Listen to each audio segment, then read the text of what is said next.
When I tell you all, it has been a wait for episode 19 of season 2 of the Apothecary Diaries, and it has been a long time coming. I'm sure you all have felt like it has been ages since episode 18, which I said in episode 18 I was going to watch the voice actor special that was going to air in place of episode 19 last week, and I had every intention to and put it out on the channel, and the moderator Be Happy hooked me up with a link to go watch it. You had to have a VPN, which I did have access to a VPN, so I was like, okay, cool, I'll be able to watch it, it'll be great. And it all was syncing up, and it was right there. It's an hour long, and I was like, this would be such great material for a reaction. There's no English subtitles. And I was like, no, curse you, language barrier. So yeah, there's no English subtitles, which why would there be? It's in Japan. They're like assuming that you know Japanese and you're watching and you're a Japanese audience member. So why would they have subtitles for any other language? And so I kept waiting thinking, okay, well, maybe somebody will put subtitles up and put it on Bilibili, or maybe they'll put it on YouTube, because there's been instances where specials like that, someone has done fan subtitles and things like that for it, but no such dice. I'm not going to ask anybody to do that because that's crazy. So maybe one day it will come out on a YouTube channel for, officially, and have subtitles, and I'll be able to react to it or check it out or whatever, but fine. So no dice on that. So instead I had 2 extras that I've been really wanting to get to. So I did those instead to put out on the channel. So thanks for being patient with me about that. But yeah, so now we're back. And I have a lot of comments, a lot of comments. A lot of them are clarifying, which you know how I felt about that, but there are some good nuggets of information that I think need to be addressed as we move forward into episode 19, because we're piecing together the puzzle. Things are coming together. I'm really excited about that. So we'll just dive in and talk about it. Cough Me over on Discord did say that there is a Xiaolon spinoff.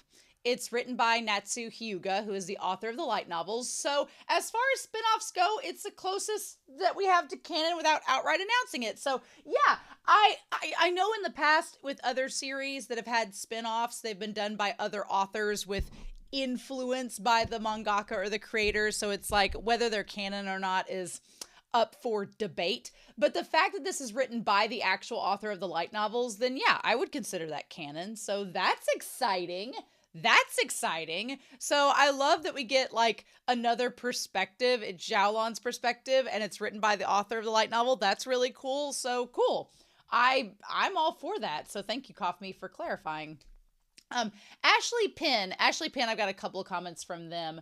Ashley Penn for episode 17 said that Kyo is voiced by, which is a little kid, is voiced by Natsumi Fujiwara, who also plays Damien Desmond in Spy Family. Well, that's cute. And so it's funny that he's in a series with Anya's voice actor again. Also funny that both characters are considered to be a little turd by the female protagonist of the series. Yes, that is typecasting at its finest, right? Which, if Kyo is anything like Damien, then they'll be an interesting character. That's all I'll say without spoiling Spy Family.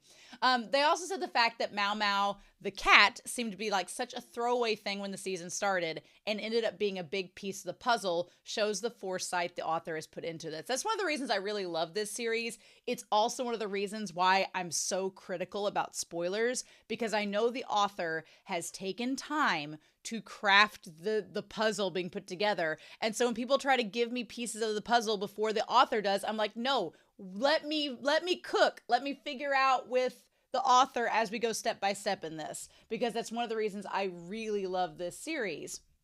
Ashley Penn also says Scary Jinshi is a whole nother level of Jinshi in episode 18. He actually made Rinpu wet her pants. That's why the camera focused on the cushion momentarily.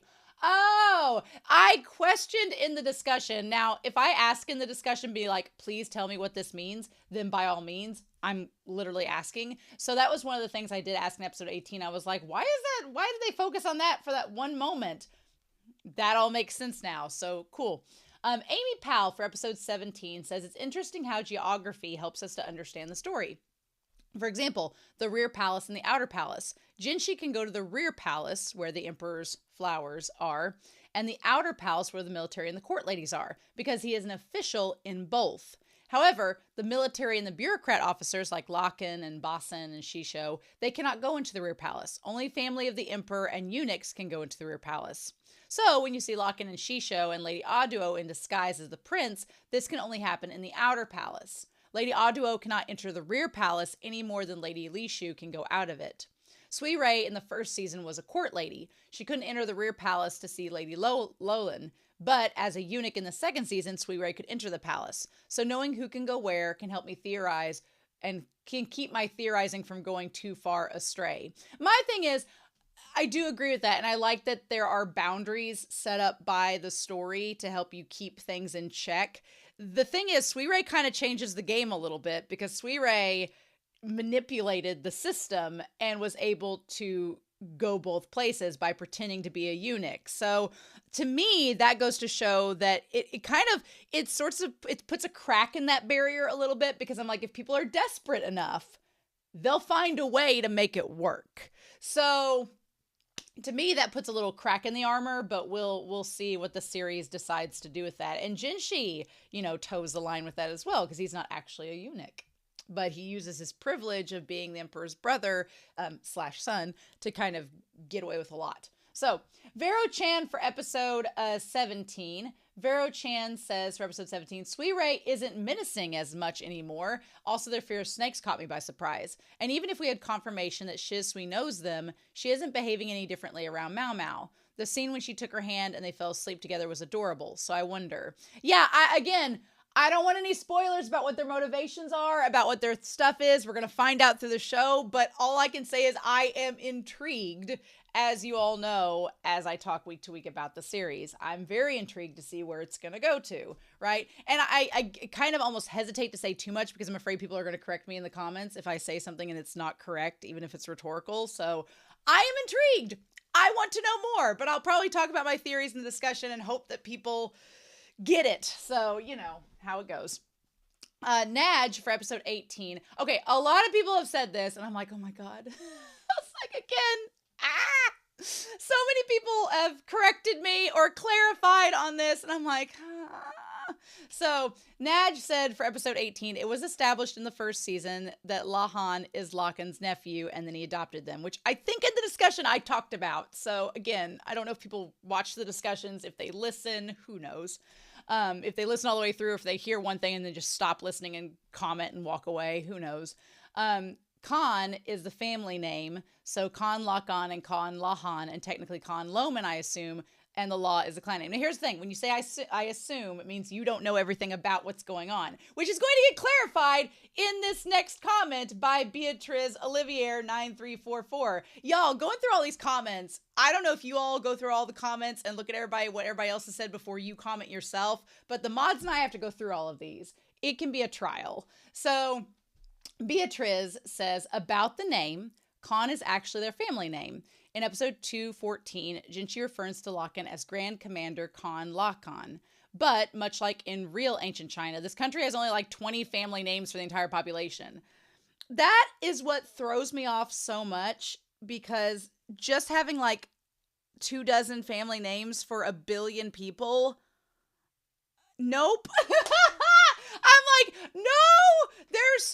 It's very polar opposite of how it is in the United States, where there's like thousands and thousands of surnames and so many different millions of surnames and so many different names, and it's just all over the place. But the fact that you only have so many family names for the entire population, that is wild. And that's why I feel like Donmai can get very confusing, because it's just like the same prefixes and suffixes and you're just like reorganizing them.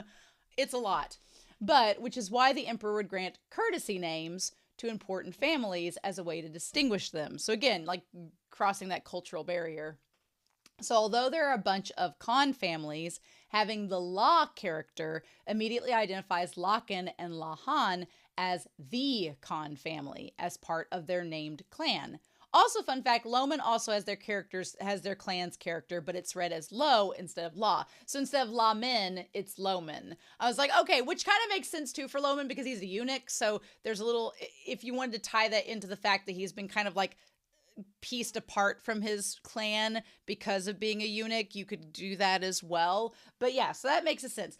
It also is interesting. So basically, MaoMao is just MaoMao because I'm assuming because she's a concubine's daughter. She doesn't have the Con MaoMao, so, or Con Lao Mao or something like that. She doesn't have the family clan name in her name, which is interesting to me. I wonder if she has another name and we just don't know it yet. We'll see if it would be interesting if she had like, if it was like Con Lao Mao was her name, and that, or maybe it's just men that have that. It's probably just men that have that because, the patriarchy. It's probably just men that have the law in their names, and the women like Fengshen, which Fengshen wasn't a con, but that's probably it. It's probably that MaoMao does not have the law in her name because she's not a man. So whatever. I thought it would be kind of cool if she had an actual real name, like Jinshi has Ka Suigetsu. So if we had, two names like that, but it's fine. Thank you for clarifying, though. I appreciate that. H-Banana7 in episode 18 says, in the first episode, okay, I'm so glad you pointed this out. I was like, what? In the first episode of season 2, when Jinshi was visiting the Garnet Palace, there were 3 servant girls that bowed. One of the girls had Shisui's hair. I would have never noticed without your Shisui and Lowland theory. Of course, what her motives are, your guess is as good as mine. But you also called it with Jinshi's rage, looking like Anshi's. Yes, he picks up from his grandmother. So I did not notice at first, but yes, I went back to that episode that H-Banana's talking about, and there she is, right there. As they're approaching the Garnet Palace, we don't see her face. We just see the hairdo. And maybe I had pointed that out in the episode. Maybe I'd forgot about it. But I was like, there it is, right there. And then when you go later on and you see, because in that same episode, like right after that scene when Shisui walks away, we see this Lowland in the palace. But she doesn't quite look like Shisui. And her head's tilted just so you couldn't see the mole even if it was there. I'm like, oh, that's so good. The anime did a really good job of hiding those little things or putting those tiny little Easter eggs in. So unless you go back and rewatch, you probably wouldn't notice it. So that's great. And then Lahan. Oh, Lahan. I knew I liked him because I have a soft spot for glasses characters. But I loved him even more when I read Toyonaga Toshiyuki in the credits. He's the voice actor of Yuki Katsuki. Yeah. I didn't recognize his voice at all. They utilize his glasses very well. Yeah, he's the voice of, we're going to get into this with Anime Annie, but I am floored that that's his voice actor because I would not have noticed. Again, some voice actors are chameleons. They do a really, really good job. But we're going to get back to his voice actor here in a second. Anime Annie says Rinpu being used as a stand-in for Consort Lowland, like with Taiho's grave, links to another earlier moment at the beginning of this core.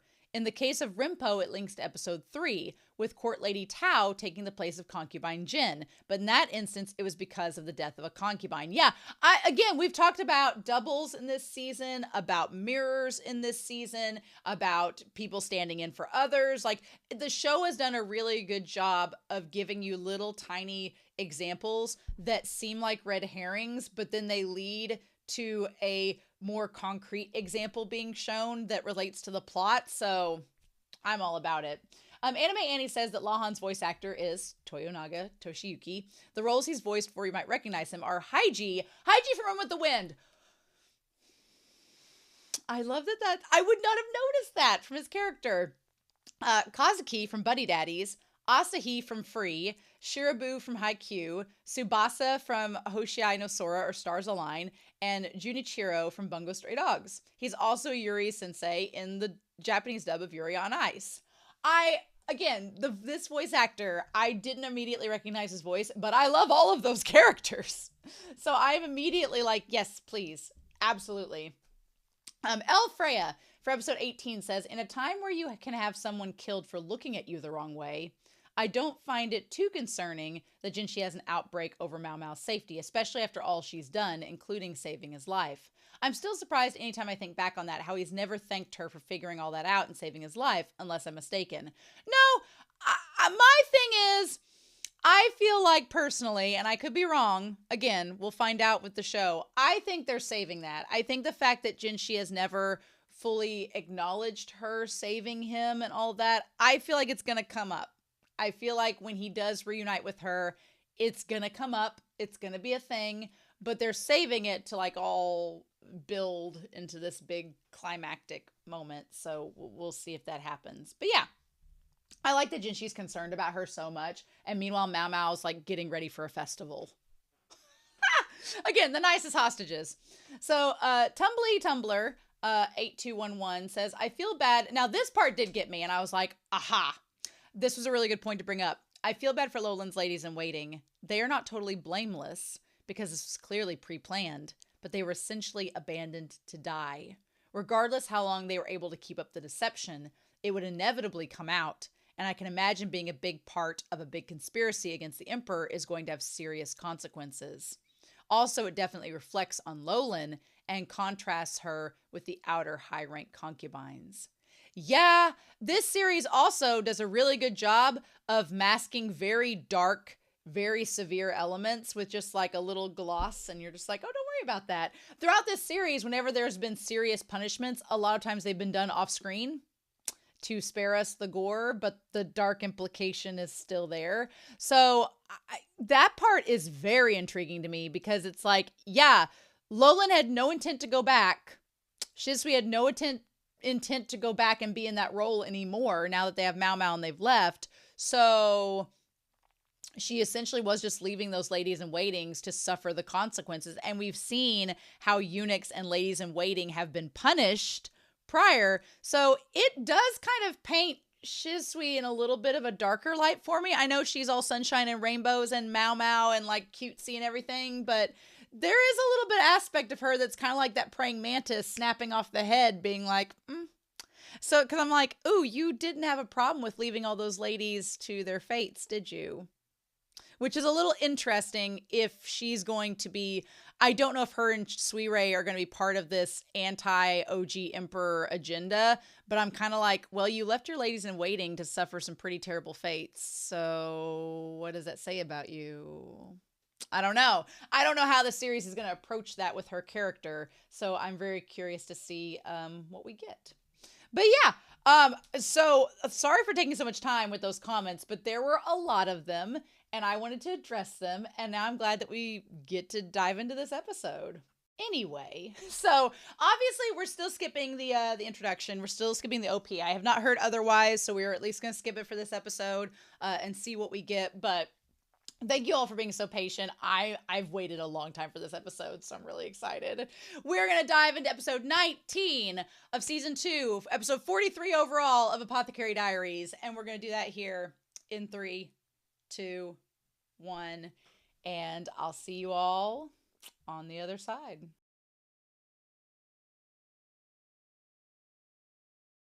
Ooh, buddy. So, yeah. About this episode, so Shisui, aka Lowland, is pretty terrifying. Low key. And Shinmei, we've met Shinmei finally, which I believe is Lowland's mother, which would explain a lot. So let's break this down a hot second. The reason why I think she's Lowland's mom is because this series, the anime gives you little markers and clues, and she has the fur collar. I went back and looked at episode 42, which was last week's episode. She has the fur collar that the woman in Jinshi's breakdown did. So what we essentially have, and I think what we've got broken down here, I think I'm not far off. I think this is my theory so far. So theory time. With this. And of course, our markers are slowly fading out. We're going to have to bring this. I wonder if this is any better. Maybe it's a little easier to see that way. Possibly. Okay. I'm going to see if we can make this work. But what we essentially have is that long ago, Shinmei, she was one of the concubines in the palace, was set to be one of the up-and-coming consorts, but it didn't happen. For whatever reason, she was therefore given or sold, however you want to do it, to Shisho.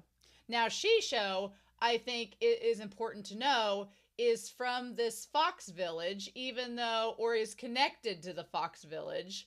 We're going to say connected, maybe. And he also is colorblind.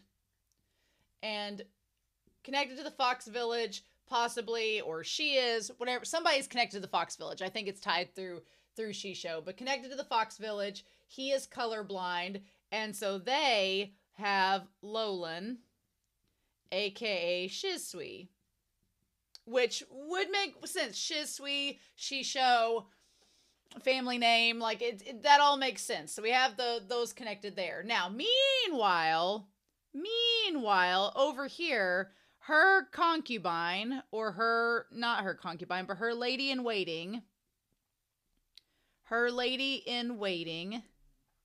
was Taiho. Now, Taiho, we believe, possibly was hit on and or assaulted by the OG emperor, which is a scandal in itself because she was not the concubine. She was not a potential consort. She was just working for the consort, which would make this all 8 kinds of complicated. But I think that she ended up getting with the OG emperor, and they had Suirei. And Suirei is the illegitimate daughter of the original emperor, which would make her a sister, a half-sister to the current emperor. Now, does that put her in line for the throne at all? No, because we're in this patriarchal structure. She is not only a quote-unquote bastard child, she's illegitimate, but also she's a woman, so no, she is not eligible for the throne at all. However, would she have motivation to not give a shit about the current regime? Yeah, considering that her mom was forced to stay there and die there, I think so. And she was escaped by the doctor who took her out and possibly took her to the Fox Village. And there's a connection because Suirei's mother worked for Shinmei. That's why Shisui and Suirei know each other. They consider each other sisters, even though they're not blood sisters. That all shakes out. Now, does Taiho have any relation to Shinmei? Who knows? Maybe not. Maybe they just worked for each other and they were just friends. Who knows? We don't have enough pieces of the puzzle for that. But I think that's all the connections there. Now, given the fact that Shinmei is probably, she looks like a woman that's been jilted. She looks like a scorned woman that would hold it against the regime. I'm just saying, she seems like a woman that would have no problem taking over and taking the throne from the current emperor. She seems like that type of lady. Seems a bit scorned, right? So, and Shisho is clever, and he seems like the type of person that would have no problem taking the throne for himself.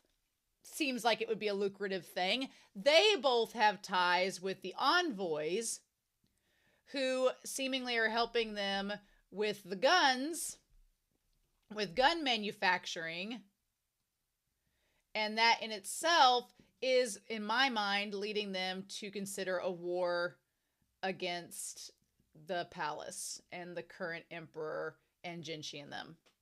I mean, the envoys have a lot to gain because if the envoys have forged a alliance with Shisho and his people, and they're potentially going to be even more business partners with them, then they have a lot to gain, being like, oh, if we help you take over the palace and the kingdom, we'll get more money from you all, and that will just help us too. So we don't know. The one thing is we don't know a lot about the current economic trading that's going on with the envoys and all of that. We don't really know a lot about it. The show hasn't focused too much on it. They've kept all that pretty quiet, which I think is intentional. I think the author is going to bring it up later, that that's part of the motivation why the envoys are working with them. But I think that there's something tied to it. So they're all planning basically a coup, a big old battle to take over the palace. So then the question is, why keep MaoMao a prisoner? Why is MaoMao a hostage? Well, here's the thing. So Shisui has been noticing some things about all of this. She knows with MaoMao, I am assuming, And so does Suirei. Suirei and Shisui have both gotten to know Mao Mao over the course of this last series. And so they know that Mao Mao is an apothecary who is a threat to them. I mean, Suirei and MaoMao kind of have a connection where they're both into medicine. They're both into experimenting. We're going to talk about it with Suirei's scene about her experimenting on herself. And MaoMao's like, oh, me too, pick me. It's like, but Suirei knows MaoMao from the perspective of, oh, this girl knows medicines, knows poisons. She's getting in our way. One thing that they're trying to do, I feel, is that she is a threat to them against the current consorts. So their efforts to keep Li Hua and Gyokyo from having an heir, Mao Mao is a direct threat to that. So we need to remove that threat. So we remove Mao Mao from the rear palace. We remove that one obstacle from us accomplishing our goals. That makes sense. But then the other thing is, from Shisui's perspective, she has seen where Mao Mao is close to Jinshi, but also there's a tie to that damn hairpin. Shisui has basically dropped all of the flags throughout this episode saying, oh, wow, that's a really nice hairpin. Wow, that's a really exquisite hairpin. Wow, somebody got a hold of that would probably be able to trace it back from where it came and who gave it to you and what their ties would be and how important they are. And you got that connection, girl. You just gonna give that away and all. Shisui, I think, has figured out that if it's not from Jinshi, she's figured it out as from the Imperial Prince. And she's going to be like, you've got connections, girl, to the Imperial Prince. Whether Mao Mao wants to admit it or not, that Jinshi is the Emperor's brother/son, she, I think, is going to have to come to terms with that because I think Shisui's going to bring it out. I think Shisui or Shinmei is going to be like, this hairpin is for the royal prince. So why do you have it? Who gave it to you? And that's all going to come out in the wash. So I feel like that views Mao Mao as a valuable hostage because you're connected to the imperial family. They clearly care about you. They're going to probably, be able to negotiate because they have you captured. And I feel like whenever Shisui asked Mao Mao, do you want to give it to me? Mao Mao doesn't hold on to possessions unless it's something related to medicine. So the Ox Bazor, she would never give that away. She'd be like, no, it's my prized possession. But anything else, she's like, here you go. She hands the rice away. She does this. Mao Mao is not materialistic about anything that she does not find beneficial in terms of medicine. So she gives everything away. But the moment Shisui asks her, will you give me that hairpin? And Mao Mao's like, no, that means it's valuable to her. And that means it's worth something. And I think to Shisui, who is really good at fishing for information without showing that she's fishing for information, that gave her a vital piece of it in that one moment. But there's also the fact that Mao Mao is Locken's daughter. Because everybody pretty much knows now, including Suirei and including Shisui, I'm sure they know she's Locken's daughter. And I'm sure they've told Shinmei that. Locken is the chief strategist for the emperor, so what better hostage than the daughter of the strategist that he has a unreasonable attachment to? So, not unreasonable, but he does get a bit extra about it. So yeah, it all makes sense why Mao Mao's a hostage. Mao Mao's just she's channeling her inner foster father Loman to not be freaked out about all of this. But this episode definitely, there was a tone shift at the point with Shisui that I was like, oh, they're keeping you around and keeping you comfortable so that you don't try to escape, but they know you're smart and you're not going to escape. But we needed to get into this episode. But yeah, all this is starting to make sense. I think that Shinmei and Shisho want to take over the throne. I think they've gotten the envoys to help assist with that. I think they're planning a war. And I think Mao Mao's a hostage that they're using as a bargaining chip in all of this. But also they're getting her out of the rear palace because she was a threat to their plans. And it just so happened that I don't know if their original intention was to kidnap Mao Mao right off the bat. I don't know if that was the original intent. I feel like maybe they told them to kill her to get her out of the picture. Maybe the original plan was to kill her and get her out. But after Shisui became friends with her, maybe Shisui convinced Suirei to be like, let's not kill her. Let's take her hostage. She's more valuable to us alive than dead. And Suirei was like, fine. That might have been something that changed along the way. I don't know if they would have kidnapped MaoMao to begin with, but I think that MaoMao she knew too much and she put herself at the wrong place at the wrong time. And Suirei is like, my options are I kill you or I take you hostage. And it would be more advantageous to us to take you hostage. So I'm going to do that instead. Now, we have not seen Suirei and Shinmei interact. We've not seen Shisui and Shinmei interact, although we got some hints of what that's been like. So I don't know if part of the plan was taking MaoMao hostage to begin with. So I'm sure all these reasons could be brought up in the next episode since MaoMao's been discovered. If they say that that's why we took her hostage, because Shinmei doesn't seem like a hostage type of woman just from first impressions. She seems like, I'll kill you. She seems very Shishi, very Empress Shishi like she's like, let's just get rid of you. So I don't know. There's a lot of options. I don't know if they're gonna just keep MaoMao hostage or what the situation's gonna be. Obviously, they're not gonna kill her because she's the main protagonist. She's gonna be alive somehow, but I don't know. I feel like all of this could come into play to her being like kept imprisoned in the village. So the hairpin that Shisui is wearing, I thought it was a mouse at first because there was like I thought they were big ears, but they're butterfly wings. They're like the lunar moth, and the little bell makes it sound like an insect. So that's super cute, like singing insects. So she's like, you have to wear the fox mask. Now, people usually paint the corners red, and green seems like an odd choice. But to me, I feel like the green is, again, a sign that Shisui has the trait. Shisui's been passed genetically the trait. Now, the trait passes through the mom, I'm pretty sure. So unless Shinmei is also colorblind, I don't know if Shisho will pass that trait down. It's like, does color blindness pass from father to daughter? And the answer is when colorblind father and mother who carries the colorblind gene have children, there's a 50% chance that their sons will be colorblind. Their daughters, however, will have a 50% chance of being colorblind and a 100% chance of being carriers of the gene. Oh, okay. So here's the thing. That's a connection of the claim to the throne is with Shisui and the gene. Because here's the thing. Even if Shisui is not colorblind, even if she's not colorblind at all, she is 100% a carrier of that gene. So her children could be colorblind as well. So because Shisho is colorblind, Shisui has a claim to the throne. I'm sure from Shinmei's perspective, because she's like, my daughter's the carrier of the gene from the royal mother, so she deserves the throne. She deserves to be empress. She's carrying the gene that is the symbol of our homeland and everything. She's the rightful person for the throne because, as we know, neither Jinshi nor the OG nor the current emperor are colorblind.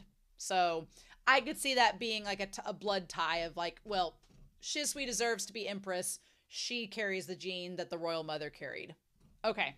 And I mean, to make a point of her being Shisho's daughter, her mask is a tanuki, which is, the tanukis we said last episode with Locken versus Shisho. Shisho is the tanuki, Locken is the fox, which is interesting to me that Locken's tied to a fox, as is Lahan, when this whole village is like a fox village. Which I wonder if that ties to MaoMao's family in any way, to their clan. I don't know.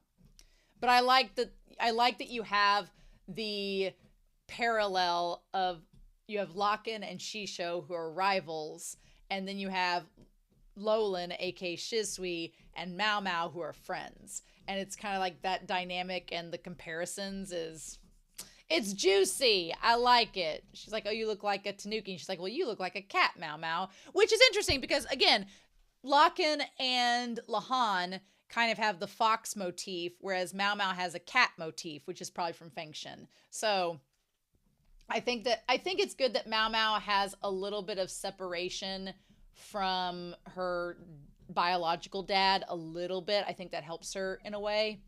But yeah, so she's like, I'll tie your hair up again. I would have just left her hair down in the two braids, but gotta have a bun. She's like, you need a hairpin. Now, again, Shisui said I could give you a hairpin that she's like, you could borrow one of my hair sticks. I have one that looks like a spider. I have a hair stick that looks like a spider's web. If that's not, signifying like, again, I like that Shisui, her pins and everything are all insect related. I like that. But the spider web thing, I'm like, is that one of her mother's pins? Because if her mom was like a black widow or a spider themed, that would fit really well into this.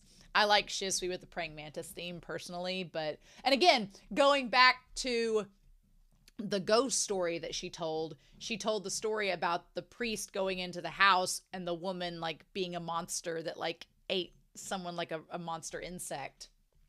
I'm sure that had nothing to do with like personal, growing up and how she views her own mother, maybe. Who knows?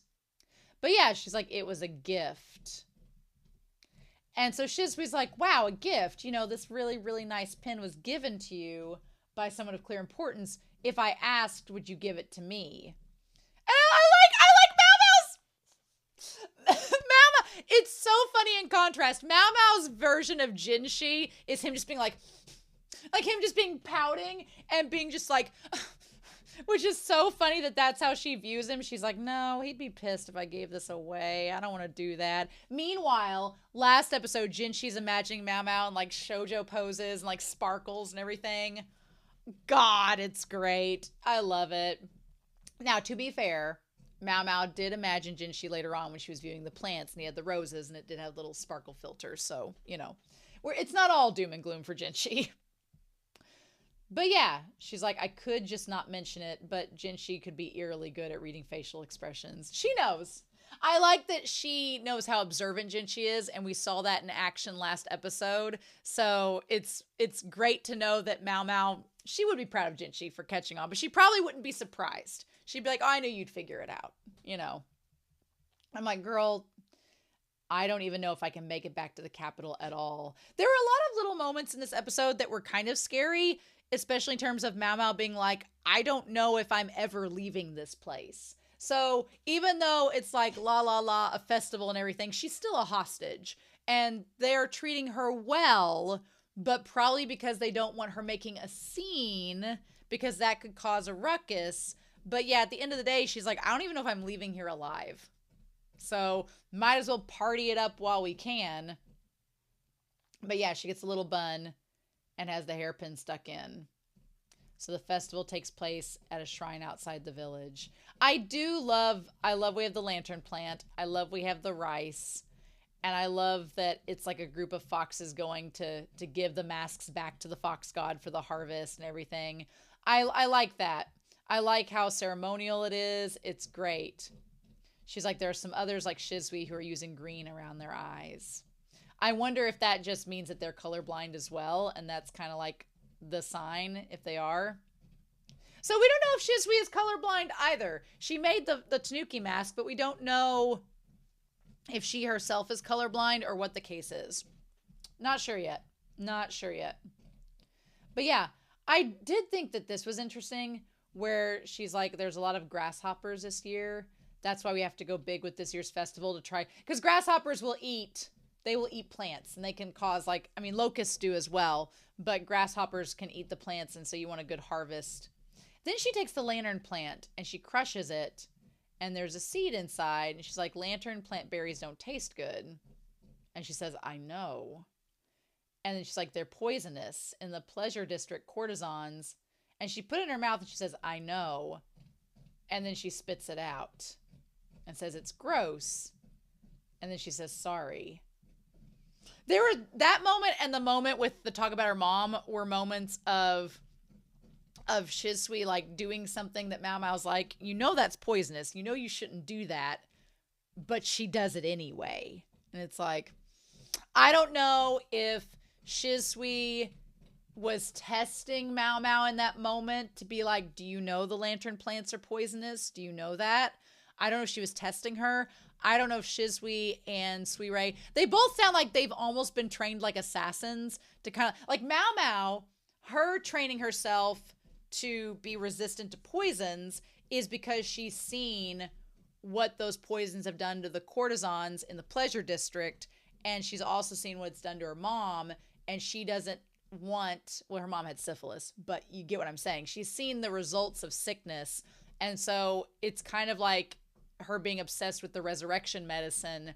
She wants to find ways to help people, and she's used herself as a guinea pig to try to figure that out. So for MaoMao, her obsession with poisons and medicines has been to the benefit of helping others. Whereas, in contrast, it almost seems like Suirei's use of herself as a guinea pig, experimenting with the poisons, and Shisui experimenting with the poisons seems like to help themselves if they are stuck in circumstances where they might be, poisoned themselves or be needing to use a resurrection medicine to get out of the outer palace. So it's interesting to see that parallel. You have MaoMao over here, who MaoMao is using the poisons to help others in need because she's an apothecary. And then you have Shisui and Suirei, who are both using the poisons to help protect themselves. Like an assassin, like training yourself like you would an assassin, whereas MaoMao's literally been training herself to help others, and the after effect is that she's able to be a taster and use that to benefit others. So it's interesting. It's very interesting. There's a darkness under Shisui's surface that the show kind of glosses over, but it's there, and it's like, it makes me a little uneasy around Shisui, to be honest. So the fox is the god of a good harvest, and MaoMao's like, I don't know the history. She says this area used to be inhabited by a certain group of people. And so we get the background that the people from the West came in, and it's basically like the story of the people from the West coming to the palace and, partially integrating into the royal family. And that's where the colorblind came in, the royal mother, all of that. I liked the idea that the new people were shunned, but then some of them accepted them. And it's a nice lesson of, if you're relating it to modern times, it's very easy for people to close borders and shun people away and kind of be nationalist. And there's nothing like that happening in our current world, as you know. But then when you do integrate cultures and you do invite people to share their knowledge and you come together, it benefits you for the better. I mean, we've not seen that happen in our own world at any given time, right? But yeah, so then those people ended up, kind of doing like what the Imperial Palace has done, but then others invaded to try to steal what they had all cultivated. And so they ended up shutting themselves off. And that's where we kind of get now, not only the Fox Village, but it feels like Shisho's kingdom and the different kingdoms. We see that over and over again, and the Imperial Palace and all of that. So like what we see enshrined by the moat seems like Shisho's, the black roofs and everything seem like very Shisho's, area and the place that they rule. And this place is kind of separate from that, which now this isn't Shisho. This is the village itself, which is pretty big, but it's tucked away, but it seems part of Shisho's clan. And it seems like they were quietly sneaking away like foxes. Very cunning, very interesting. So yeah, what about the fox god? It represents the Westerners who brought the knowledge. And the foxes here are white. The masks were white at first, but then it shows painting colors on the masks represents how the newcomers settled and took on the colors of the region. So yeah, it's basically showing how these cultures merged together, and the red and green are the colors that are confused when you're colorblind, and they're thought to be the same thing. So many of the men here have trouble differentiating the colors, but it's even rarer in women. That's why they painted green instead of red. The mother royal who came to the city, the people of the white fox who built a hidden village deep in the forest. Yeah, they both were from the same group of people who came from the West. It's all coming together. It's all connecting, right? So yeah, they enshrine the masks for a year and they burn them. So we kind of get the idea that this has at least happened for a year. And also Kyo has been here at least for a year because he did a mask last year. So there's at least that knowledge. So then we have the food stalls and there's the meat skewers. Now, I understand that insects are a delicacy. They are used in a lot of food, especially outside the US. I'm not ready to make that leap yet. I'm definitely with MaoMao. I want the chicken. Even the frog legs, I'm like, I'd want the chicken. But God, the fact that they're like, oh, don't you want the frog? MaoMao, I was like, I don't even want to think about a frog right now. Then I'll be thinking about Jinshi and then I'll get worried. No, not gonna think about that. Out of sight, out of mind. But yeah, also the fact that Shisui can tell the difference between grasshoppers and locusts is interesting because even the cook didn't seem to be able to tell the difference, which is curious. But yeah, I feel like Shisui, like her passion is insects and she's really, dedicated herself to knowing the difference between them. So Kyo is one of the children that plays the role of the fox god, and they swap out different portions, which is cool. I like that it doesn't seem like Kyo is colorblind. He knows his golds versus his reds. But yeah, the fact that he could sit still for a certain amount of time is pretty good considering his character is a little scamp, right?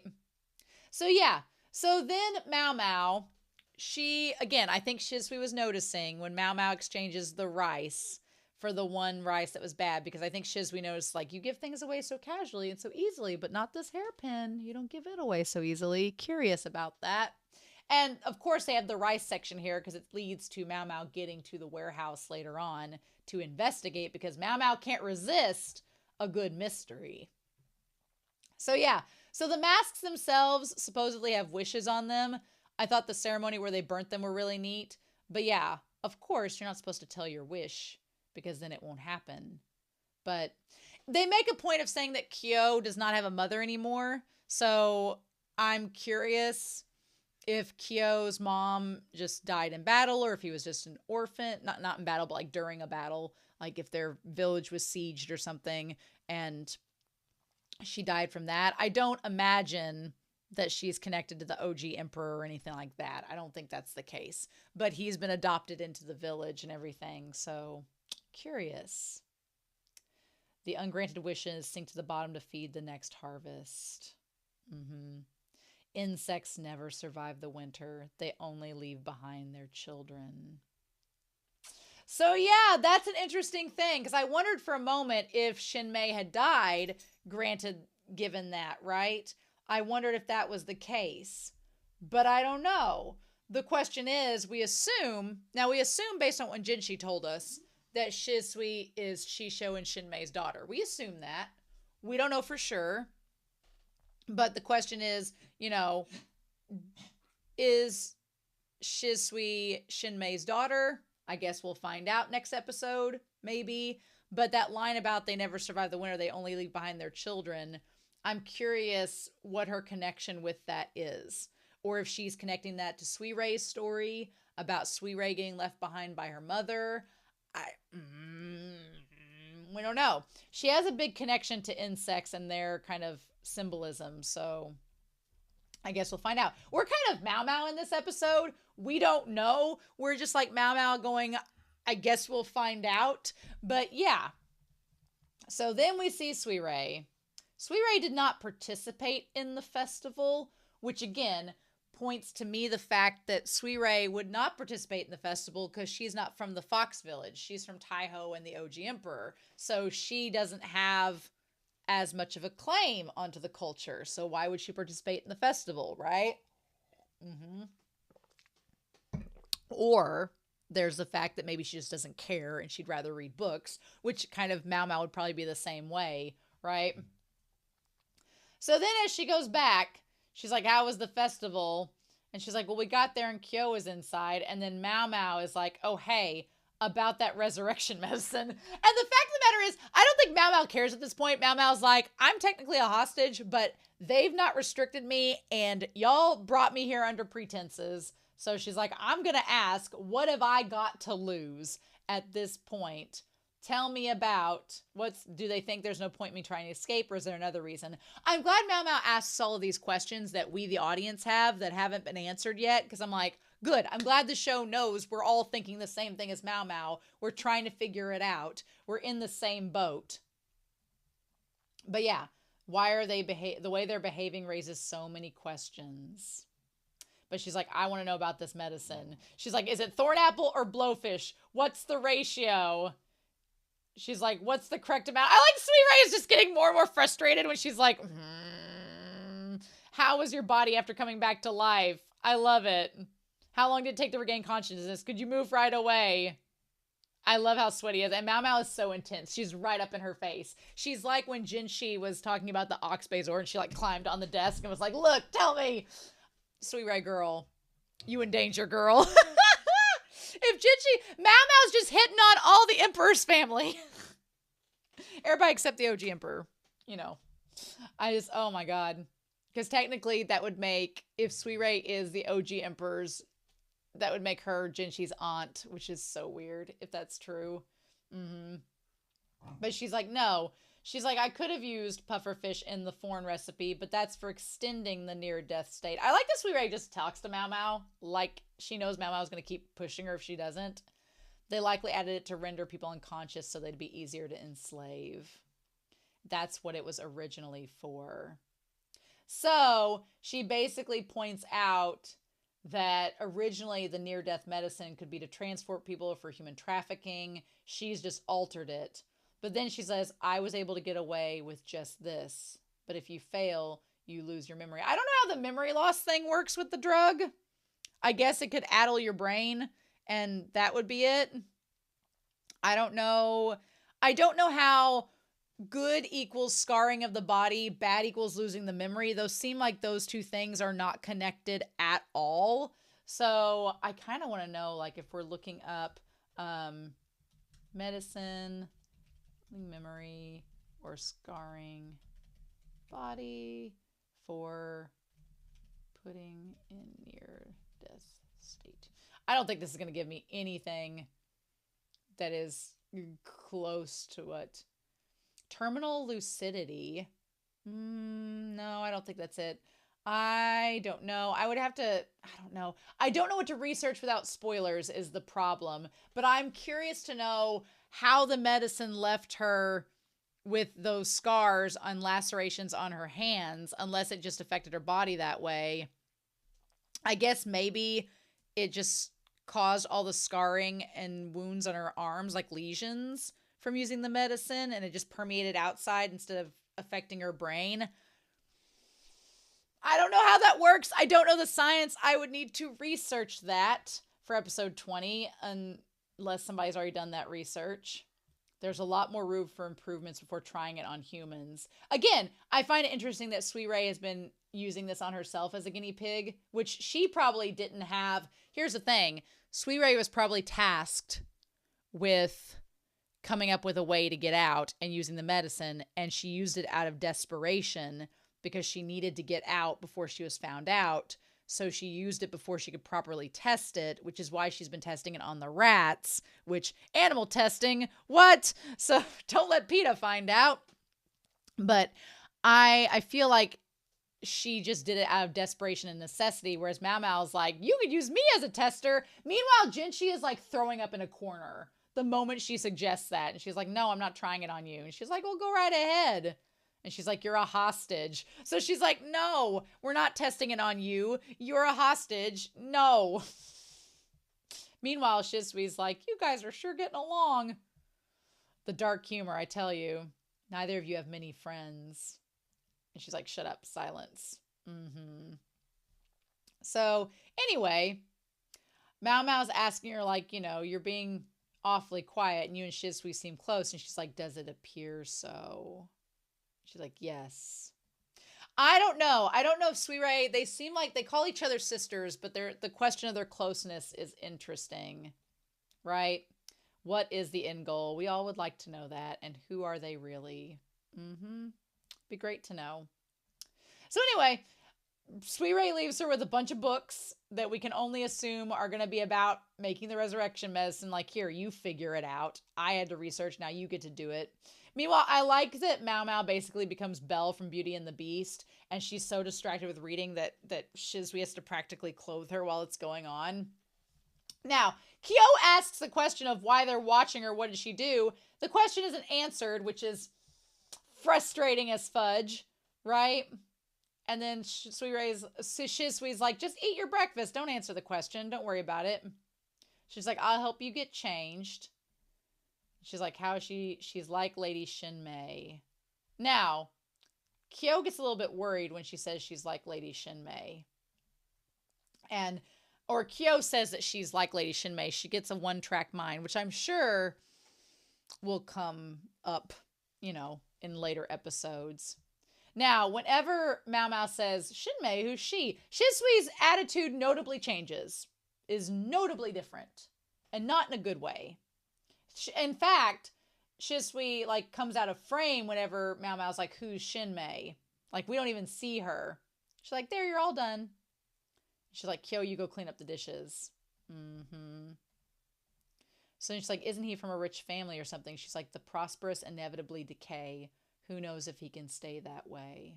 Now, that in itself also seems like a motivation factor, like his family, if he's from a family that fell into disarray and maybe he was sold off, kind of like Li Shu and others have been sold off for money. That could be, maybe he was sold off to be a soldier, we don't know, and went to the village. Or it reminded me of the Tim Burton movie Corpse Bride, where a lot of the people that are from wealthy families, they kind of rot from within, where they seem really wealthy on the outside, like they're from nobility, but inside they don't have any money left. Could be tied to that. We don't know. Very mysterious. And maybe that's the reason she's like, well, I guess so. The thing about it is MaoMao kind of doesn't understand the perspective of the nobility because she was raised in the pleasure district. So her idea of wealth and business is very different from someone like Shisho or Locken or Jinshi who grew up in an entirely different system. So MaoMao is kind of in the dark like we are as the audience to be like, well, I don't really know how that system works here because I didn't grow up in that. So I'm not privy to how those things function. So she's like, oh, where's your hair stick from yesterday? And she's like, oh, it's by my bed. And she's like, well, you're treating it so casually, someone could steal it. If that's not a red flag, I wonder if Shinmei is going to see that hair stick and she's going to steal it and do a Godfather move and send it to Jinshi wrapped in blood or a blood-soaked rag and be like, if you want to see your precious MaoMao again, do this for us. This woman seems kind of crazy in a bad way, and I would not be surprised if she took that hairpin and sent it back to Jinshi being like, you're going to do what we want or MaoMao's going to die, and here's the proof that we have her. I don't know. Which if they do that, Locken and Jinshi probably just going to get on a horse and just go barreling down straight for him, so I don't know. She's like, it could get stolen or taken if you're not careful. And that's when MaoMao's like, well, do you think it would fetch a good price? To MaoMao's credit, MaoMao is good at bluffing, and not really even bluffing. She's just so kind of casual and cavalier about things that it seems like she's not invested, but she is. And I think that fools a lot of people, which is interesting. She's like, given how obsessive that guy is, it would come right back. She imagines him the second time and he is smiling as he goes through, and she's like, oh my God. She's like, it needs a little more. Here you go. So now I wondered if Shisui putting in the other hairpin was a way for MaoMao to get around the town being not questioned because it's Shisui's hairpin. And I wonder if that's going to help MaoMao later on. If it's gonna, it felt like it was done intentionally. So by the author to have that hairpin there. So I wonder if when Shinmei sees the hairpin, she's gonna see the connection to Shisui. Now, whether that's a good thing or a bad thing, we're gonna probably find out next episode. And she's like, wow, you're really efficient with that. She's like, yes, I'm beaten if I'm too slow. Now we're gonna get into this conversation because this is when there is a noticeable tone shift in the episode with Shisui. She's like, if I get beaten if I'm too slow. And MaoMao's like, beaten? She's like, I have to be good at massages, otherwise I'll get hot water thrown on me. That's why I learned very quickly. And she's like, well, that's square. You had a terrible master. And she's like, oh, that wasn't my master. It was my mother. And MaoMao's like, oh, ha, ha. Like the internal scream happens in that moment. So basically, if Shisui was raised by her mother to be like, you're going to infiltrate and you're going to do this for us. You're going to be our secret assassin. You're going to infiltrate. You're going to gather information. You have to be as the best servant girl possible to pull this off. So you have to be good at massages. You have to be able to make your way in and work your way up the ladder from within. So you have to be good at this. You also need to be efficient. If you're not efficient, you're not going to do your job correctly. It has that type of mentality, that type of mindset. But the way that Shisui is so nonchalant about saying it all is scary. She's like, I don't want you to get in trouble, so just stay put. And MaoMao's like, oh, okay, cool. But then what does she do? She leaves. Girl, Shisui warned her not to leave or she could get in trouble. MaoMao got bored, was like, hey, Kyo, you want to go check out this abandoned house? Let's go. And what ends up happening? Our little cat, curiosity killed the cat. And I hope that that's not what's going to happen to her in the next episode because, girl, you in danger. She's like, I wanted to check the warehouse. And of course, they find the rats in there. But the moment they find the parts of the FIFA, that's when shit gets real. And it's like, yep, this is a manufacturing warehouse. This is where the guns were made that were used on Jinshi's assassination attempt. Uh-oh, not good.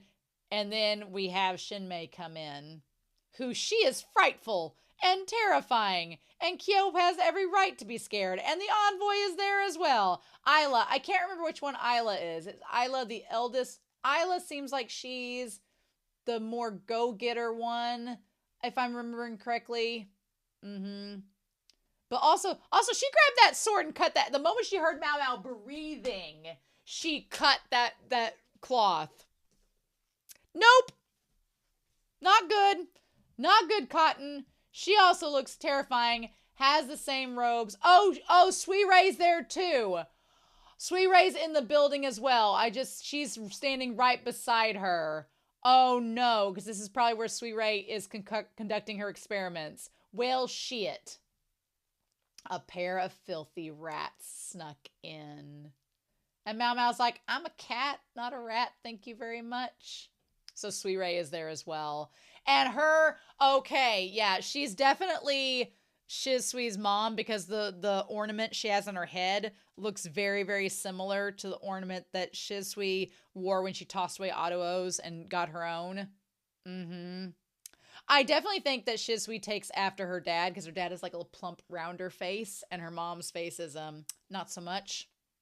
Also, Suirei being beside Shinmei would make sense if Suirei's mom is Taiho and that was her lady in waiting. There's a connection there. You know. Someone suggested that Taiho and Shinlu were like old lady Yuri. And I'm here for it. I'm like, yes, feed the bears. I'm here for it. Yes, ma'am. So you in danger, girl. You in danger, girl. She seems frightful. She also seems like she's not someone to be trifled with. And Kyo is terrified of her. I like MaoMao clutching him a little bit tighter, like on reflex, because MaoMao knows he's scared. And so MaoMao hugs him a little closer to her and she's like, shit. I'm a little concerned. I'm a little bit concerned. So this is Shinmei. She looks a bit scary. Yep. I can definitely see the resemblance with Shisui. Shisui's just a lot prettier. Also, I love they have like the rouge on her eye, the eyeshadow on her side of her eyes, but then her face is painted, but then she has like, you can see on the animation her lipstick is like stained above her lip. It makes her look a little bit unhinged. Yeah, she's pretty frightful. No, thank you. Okay. Well, shit. We're back. Lots of questions, lots of theories. And And we've got to wait till next week, damn it, before we find out what is going to happen. So yeah. Anyway, I'm very curious to know your thoughts down below. Please, no hints, clues, or spoilers. We're going to find out. It's episode 19, so we have 20, 21, 22, 23, 24. We have 5 episodes left. There's a lot that can happen in 5 episodes. So, season 2, y'all. This is the most I've been a little bit fearful for MaoMao in a while. So, girl, you in danger, but hopefully... I could just imagine this woman, like, takes her hairpin and, like, wraps her hair around and, like, rips it out and sends Jinshi the hairpin with some hair tied around it. This woman seems like she'd be the type to do it, so... I have so many questions, but we'll just have to wait and see what happens. So in the meantime, I hope y'all have a wonderful week. Please stay safe, take care, and yeah, I'll be back soon with more of season 2 of the Apothecary Diaries. See you then. Bye.